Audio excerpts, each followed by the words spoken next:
एक इंसान जिसे इस धरती की सबसे अक्लमंद इंसान माना जाता है, जिनकी ब्रेन की बनावट आम इंसानों के ब्रेन से काफ़ी अलग थे, जिनकी खोजों ने ब्रह्मांड के बारे में इंसान के सोच को पूरी तरह से बदल के रख दी।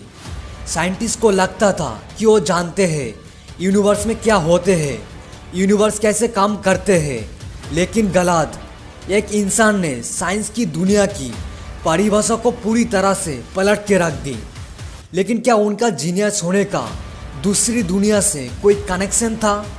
क्या उनका ब्रेन ब्रह्मांड के ज्ञानों को समझने में सक्षम था? क्या उनका सोच उनका समय के लोगों से कहीं आगे थे?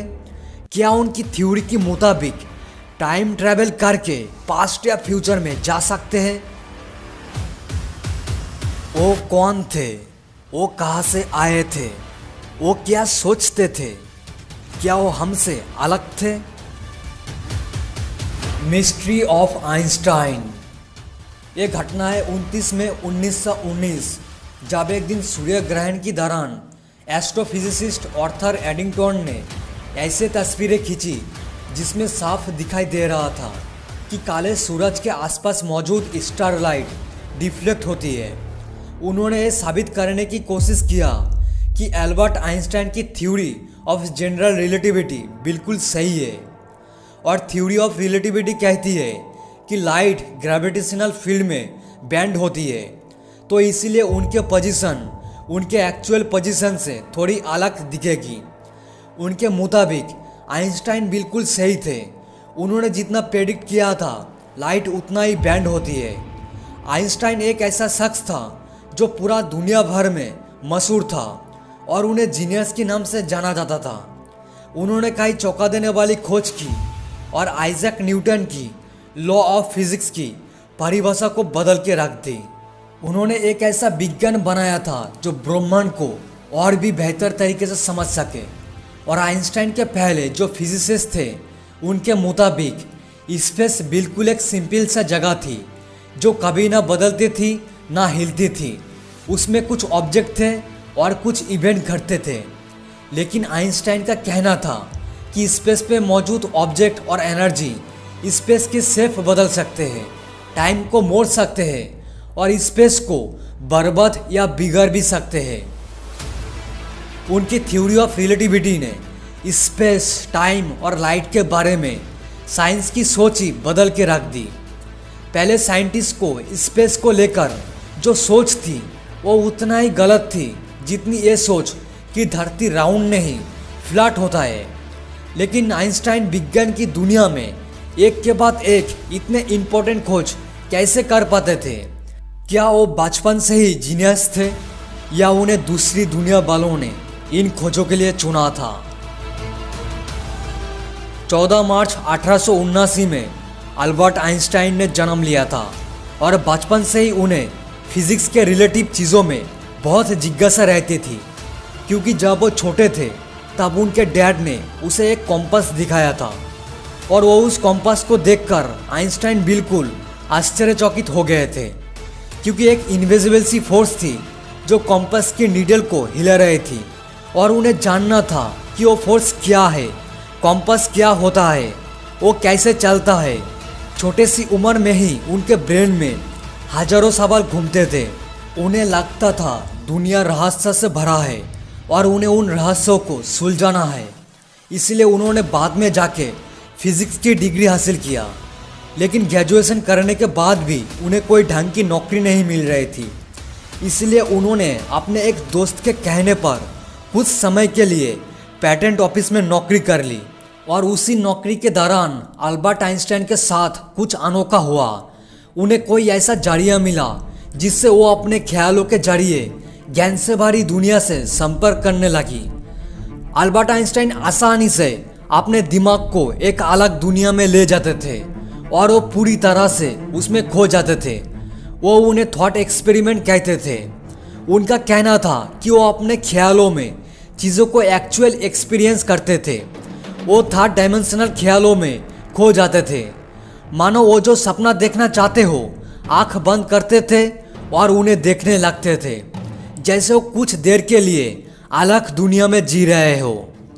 जैसे मान लो वो स्पेस में पहुंच जाते थे और वो वहां से ख्यालों के जरिए नया नया आइडिया ले आते थे। आइंस्टाइन वाकई थॉट एक्सपेरिमेंट के जरिए विजुअली या जियोमेट्रिकली उस प्रॉब्लम को सॉल्व करने की कोशिश करते थे जो मैथमेटिकली पॉसिबल नहीं था। फॉर एग्जाम्पल, आइंस्टाइन ने थॉट एक्सपेरिमेंट से ये जानने की कोशिश किया कि मान लो कोई आदमी लाइट के बीम पर सवार होके स्पेस में जा रहे हो तो वो कैसा महसूस करेगा। वो उसकी नज़रिया से टाइम और स्पेस को देखते थे। वो अलग अलग विजुअल तरीके से फिजिक्स के बारे में सोचते थे।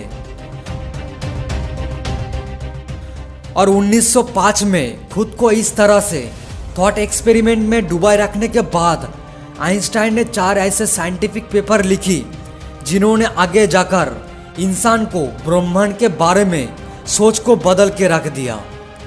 और उसी साल उन्होंने एक ऐसा पेपर लिखा जिसमें उन्होंने प्रूव किया कि एटम्स काल्पनिक नहीं है, वो सचमुच एग्जिस्ट करते हैं। लेकिन उनके इस डिस्कवरी पर काफ़ी सवाल उठे थे। उस समय सब मानते थे कि लाइट वेव है, बट आइंस्टाइन ने कहा कि लाइट छोटे छोटे एनर्जी फोटोन से बनी है जो ट्रैवल करते हैं। और ये डिस्कवरी करने के बाद कि लाइट फोटोन से बनती है तो आइंस्टाइन ने उसी लॉजिक को यूज करके एक थ्योरी क्रिएट की जिससे आगे जाकर लेजर बने। और उनके एक और पेपर में ये इक्वेशन लिखा था कि E=mc²। उनका कहना था कि हम मार्स को क्रिएट कर सकते हैं और उसे डिस्ट्रॉय भी कर सकते हैं। उनके इस इक्वेशन की वजह से मार्स को और उसके यूज को और भी बेहतर तरीके से हम समझ पाए। आइंस्टाइन ने दिखाया कि हम मार्स को काइनेटिक एनर्जी में कन्वर्ट करके उसे यूज कर सकते हैं और इसी लॉजिक को अप्लाई करके न्यूक्लियर फ्यूजन में बहुत सारी एनर्जी को क्रिएट किया जाता है। और उसी साल पब्लिश हुए उनके एक और पेपर से थ्योरी ऑफ रिलेटिविटी की शुरुआत हुई थी। अगर इन सभी चीज़ों को डीपली देखा जाए तो बड़े बड़े साइंटिस्ट शायद पूरे कैरियर में 4 से 5 चीज़ें ही डिस्कवर कर पाते हैं, पर आइंस्टाइन ने 1 साल के अंदर ही करके दिखाई और ये किसी चमत्कार से कम नहीं था। लेकिन क्या आइंस्टाइन अपने थॉट एक्सपेरिमेंट के जरिए फिजिक्स के बारे में इतना कुछ कैसे जान और समझ लेते थे? क्या प्राचीन एस्ट्रोनॉट थ्योरिस्ट का ये मानना सही है कि वो अपने ख्यालों के जरिए अपने सोच के माध्यम से ज्ञान से भरी दुनिया से संपर्क करते थे? अगर उनका ये बात सही है तो वो दुनिया कौन सा दुनिया है? वो लोग कौन थे जो उन्हें ब्रह्मांड के सारे रहस्यों को बताया करते थे? और एक कहा जाता है कि अल्बर्ट आइंस्टाइन घंटों तक लगातार चेयर में बैठे रहते थे और नया आइडिया की खोजों में डूबे हुए रहते थे। क्या वो नॉलेज की किसी एडवांस फील्ड से नया नया आइडिया को बाहर निकालने का कोशिश करते थे? हो सकता है कि आइंस्टाइन अपनी सोच के जरिए उस फील्ड तक पहुंच सकते थे। अगर हम अपने इतिहास में झांके तो हम पाएंगे कि जो बड़े बड़े दिग्गज थे जिनका बात का हम लोहा मानते हैं, उनका कहना है कि उन्होंने जो किया वो खुद नहीं किया है, कोई पावर है जो उससे बहुत बड़ी है, उन्होंने उससे एक करवाया है, सोच में आकर सपने में आकर उन्हें रास्ता दिखाया है। अब हम इस पावर को भगवान माने या दूसरी दुनिया की जीव। और यूनिवर्स से रिलेटिव जितना भी सवाल है उनके जवाब यूनिवर्स में ही मौजूद है। और हो सकता है कि आइंस्टाइन को स्पेस में जाकर सवालों के जवाब ढूंढने का तरीका मालूम था। हो सकता है कि वो अपने सोच के जरिए यूनिवर्स में मौजूद नॉलेज तक पहुंच सकते थे, उन्हें वहाँ जाने की इजाज़त हो। उन्हें नहीं पता था कि उन्हें नॉलेज कैसे मिलती है, लेकिन हो सकता है कि उनके सबकॉन्शियस माइंड को पता था। शायद उनके एस्ट्रल बॉडी वहाँ यूनिवर्स में जाती थी और यूनिवर्स से नॉलेज लेकर उनके ब्रेन तक पहुँचाया करती थी। क्या प्राचीन एस्ट्रोनॉट थ्योरिस्ट का ये मानना सही है कि थॉट एक्सपेरिमेंट के जरिए अल्बर्ट आइंस्टाइन की एस्ट्रल बॉडी दूसरी दुनिया में जाती थी? तो इन सभी सवालों के जवाब ढूंढने के लिए हमें दूसरी दुनिया में जाने की ज़रूरत नहीं। इसके जवाब हमें अगले एपिसोड में अल्बर्ट आइंस्टाइन के ब्रेन के टुकड़ों में ही मिल सकते हैं।